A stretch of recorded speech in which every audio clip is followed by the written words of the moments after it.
तो बच्चों कल हमने ये टॉपिक किए H equal to 2T R rho G.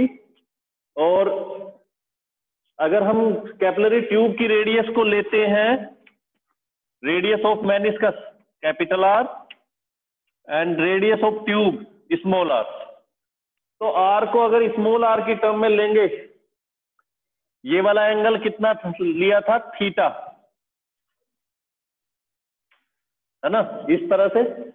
और ये भी बोला था कि अगर इनसफिशिएंट हाइट की ट्यूब है, लेंथ की ट्यूब है, तब कितना लिक्विड रेज करता है, तो उसके लिए बोला था कि H1R1 इक्वल टू, वो भी क्या आएगा भाई, H1R1 2T अपॉन रो जी। तो उसमें भी यही बात थी भाई, सफिशिएंट लेंथ हाइट की अगर ट्यूब है तो HR equal to 2T upon rho G. जो वैल्यू यहां पे वही वैल्यू यहां पे मिलती है।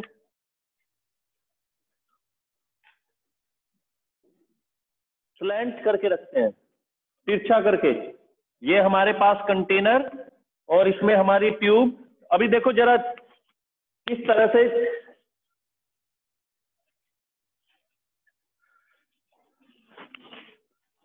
इसके लिए जरा ध्यान से देखना। अगर कोई ट्यूब सीधा वर्टिकल है तो उसके अंदर लिक्विड किस हाइट तक रेज करता है।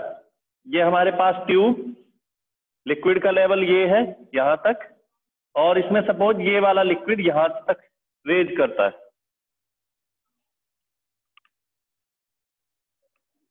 है ना। ऐसा लग रहा होगा।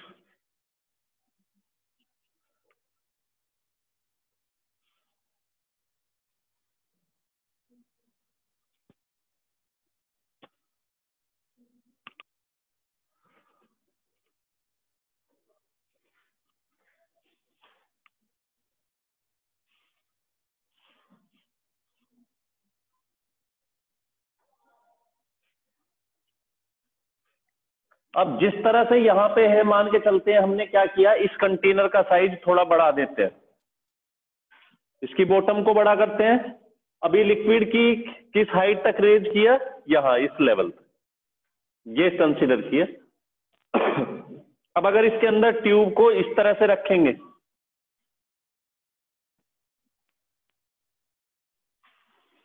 तो अब इसके अंदर लिक्विड किस हाइट तक रेज करेगा, तो सेम ही हाइट रहने वाली है। और इसको हमने क्या किया, मेनिस्कस भी इसका इसी तरह से रहेगा, लिक्विड तो इसी तरह से जाएगा ना ऊपर। समझ आ रहा है ना बच्चों।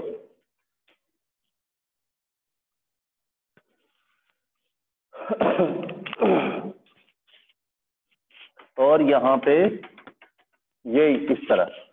अब सपोज ये कितने एंगल से वर्टिकल के साथ ये कितना एंगल बैंड किया, alpha.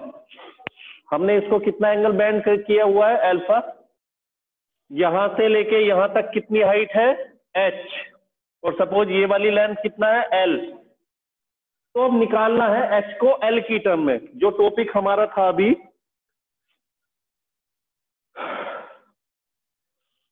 h equal to 2T cos theta upon r rho जी,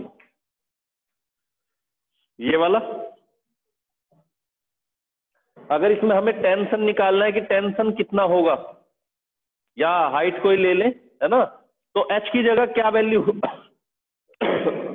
आने वाली है, कोस थीटा इक्वल टू क्या होता है, बेस अपॉन हाइपोटेनियस, है ना। तो कोस, यहां पे एंगल क्या है, alpha, cos alpha equal to h upon l, और h क्या हो जाएगा, h equal to l cos alpha. ठीक है, तो वैल्यू क्या आने वाली है h की जगह, l cos alpha equal to 2T cos theta upon r rho G. इस तरह से ये याद रखना, r कोस थीटा, अगर ये r है तो ऊपर कोस आता है, अगर ये आर नहीं होगा तो कैपिटल आर लोगे और तब कोस भी नहीं आएगा। दोनों फॉर्मूले लिख किए थे कल, ये वाला था H equal to 2T upon R rho G. कैसे था आर की जगह, तो ये बस कंप्लीट कर चुके थे कि यहाँ पे मेनिस्कस बनता है ये वाला, और ये आर रेडियस, ये कैपिटल आर, तो आर की जगह आर, और ये कितना एंगल था, थीटा। ठीक है ना, इस तरह से, क्योंकि ये हमारा क्या बन रहा था, angle of contact.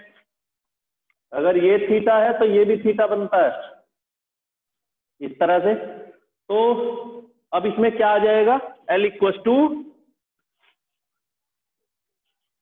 2T cos theta upon R rho G cos alpha.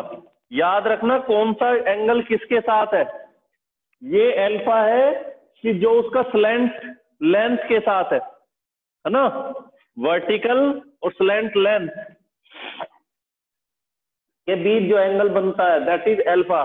और थीटा क्या है हमारा यहाँ पे, मेनिस्कस के साथ जो बन रहा है एंगल ऑफ कॉन्टैक्ट में, ये थीटा यहाँ पे इस तरह से। तो ये टॉपिक कर लिख लेना।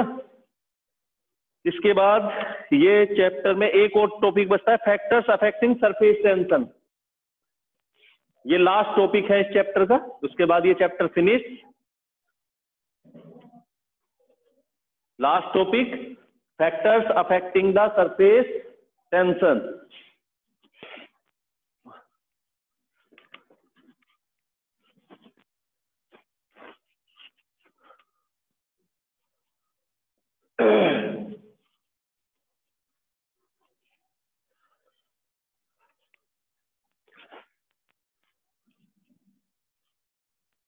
Factors affecting the surface tension। अब देखो क्या क्या हो सकता है, कितने सारे फैक्टर्स हैं। अगर हम किसी लिक्विड सरफेस के ऊपर कुछ डस्ट पार्टिकल्स वगैरह वगैरह हम डाल देते हैं, और इनको बोलते हैं कंटामिनेशन। जो भी अगर कंटेमिनेशन उसके ऊपर डालेंगे, मान के चलो डस्ट पार्टिकल डाल दें, कुछ और चीजें मिक्स कर दें, तो उससे क्या होता है, सरफेस टेंशन हमारी क्या हो जाती है। तो फर्स्ट फैक्टर है factors affecting the tension. Number 1, effect of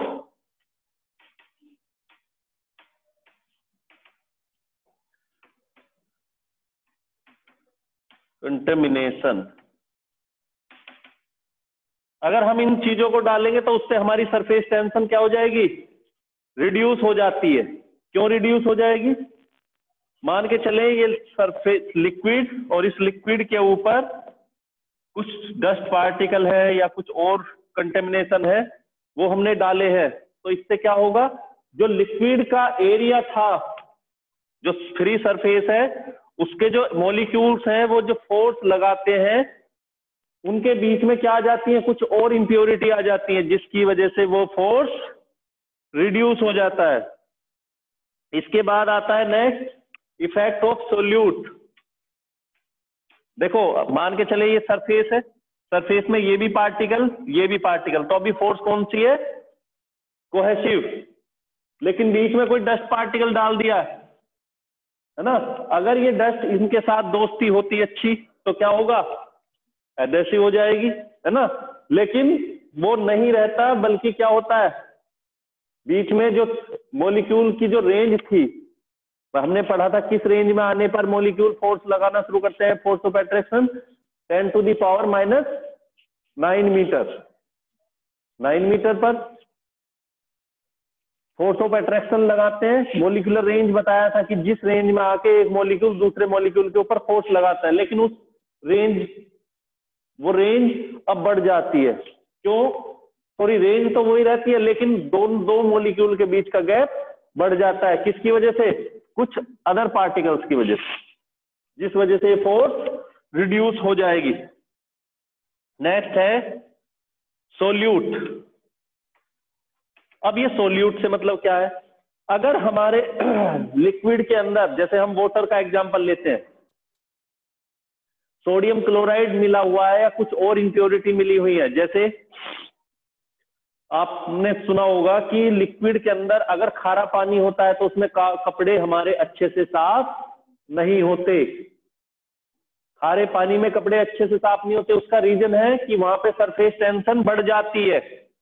जो सोल्यूट है हमारा, सोल्यूट और सोलवेंट दो चीजें पड़ी होंगी केमिस्ट्री में, जिसको मिला के सॉल्यूशन बनता है ना? जैसे वाटर और शुगर, तो शुगर क्या है वहां पे?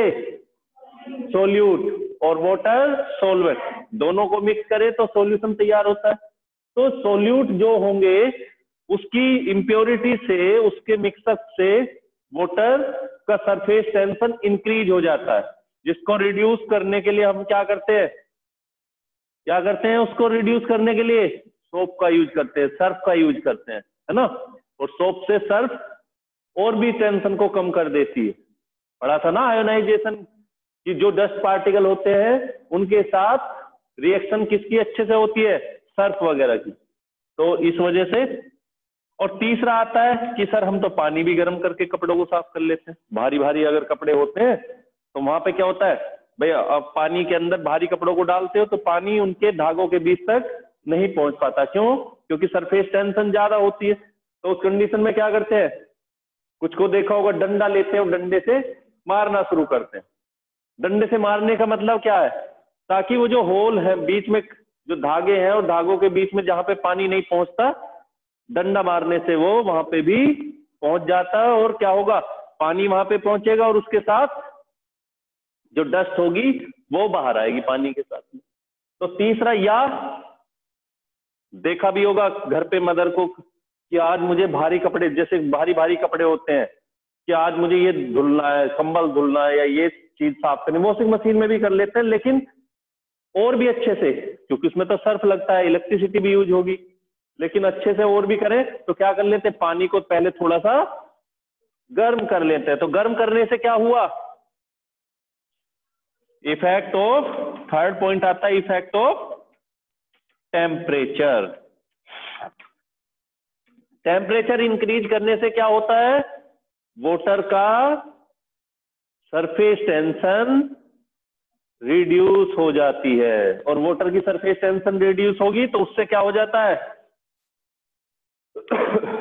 कपड़े अच्छे से साफ हो जाएंगे।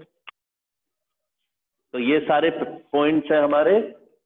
टेम्परेचर इंक्रीज करने से टेंशन, टेम्परेचर इंक्रीज करते हैं टेंशन कम हो जाती है। टेंशन, इसकी प्रेजेंस से सरफेस टेंशन रिड्यूस होती है। यहां भी सरफेस टेंशन रिड्यूस होती है ना? और सोल्यूट के मिलने से सरफेस टेंशन इंक्रीज होती थी।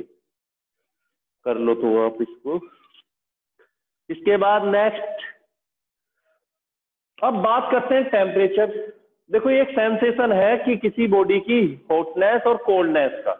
टेम्परेचर क्या होता है?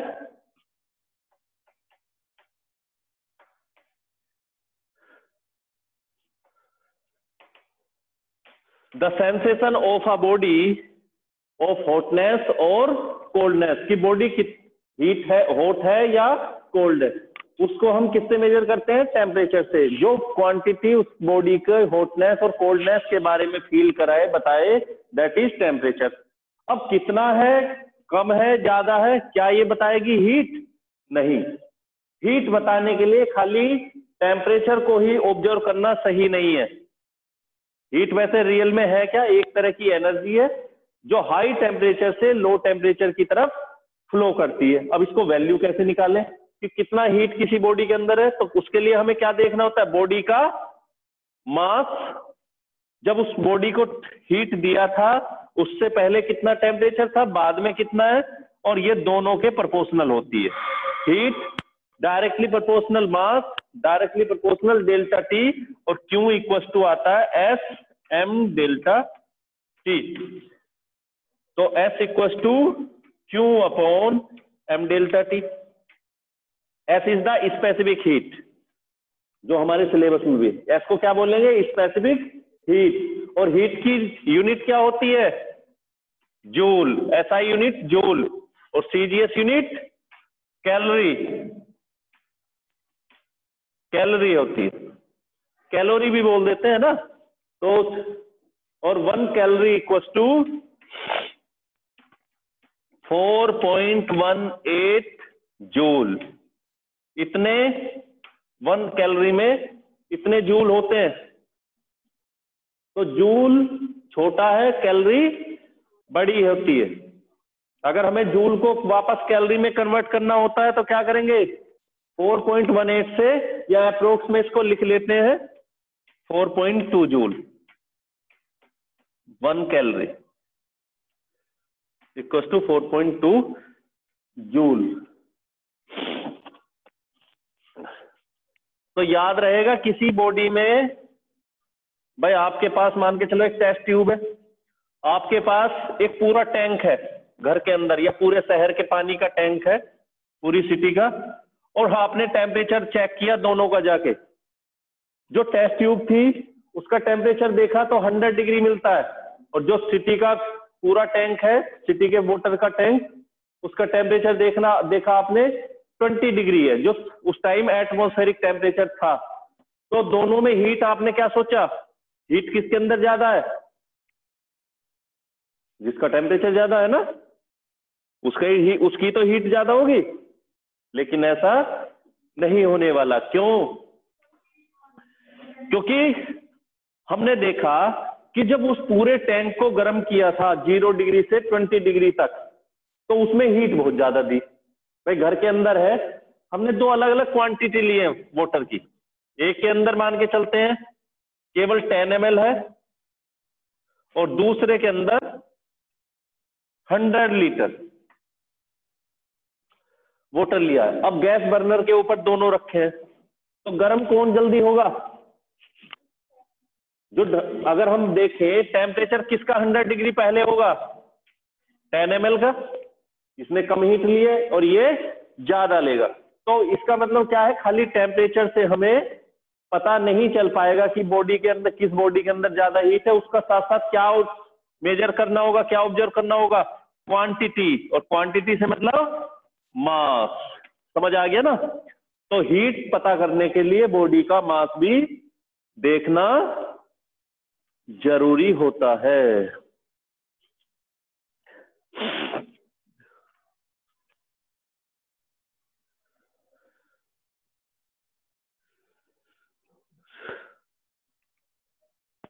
अच्छा, एक टॉपिक तुम्हें बताया था, anomalous behaviour of water. Anomalous behaviour क्या होता है? एक्वेटिक लाइफ के लिए जो जरूरी है। तो बताया था कि वाटर की एक स्पेशल प्रॉपर्टी होती है, और वो क्या है कि जब ये 100 डिग्री से टेम्परेचर रिड्यूस करता है, और कहां तक जाता है? 4 डिग्री तक। 100 डिग्री सेल्सियस से कहां पे आता है? 4 डिग्री तक। तो क्या करता है? अपनी डेंसिटी बढ़ा देता है। Density equals to mass upon volume. अरे करता है वॉल्यूम, क्योंकि क्या होगी? इसकी कम होगी, तो उस कंडीशन में डेंसिटी इंक्रीज करती है। और 4 डिग्री से जब ये वापस नीचे किस पे आता है? 0 डिग्री पर, फिर से डेंसिटी इंक्रीज करती है। तो यहां पर डेंसिटी क्या होगी?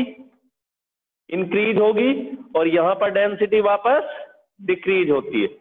क्योंकि 4 डिग्री से जब ये वापस आता है, फिर से इसका वॉल्यूम इंक्रीज होना शुरू होता है।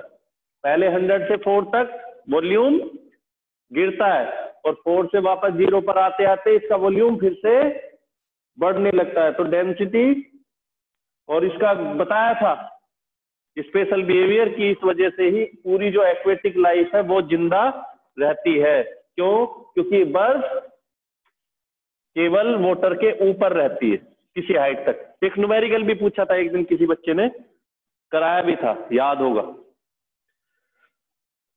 वीडियो देखी होगी तो कराया, देखा हो, पता होगा, बाद में भी सुना होगा तो भी, और देखा ही नहीं तो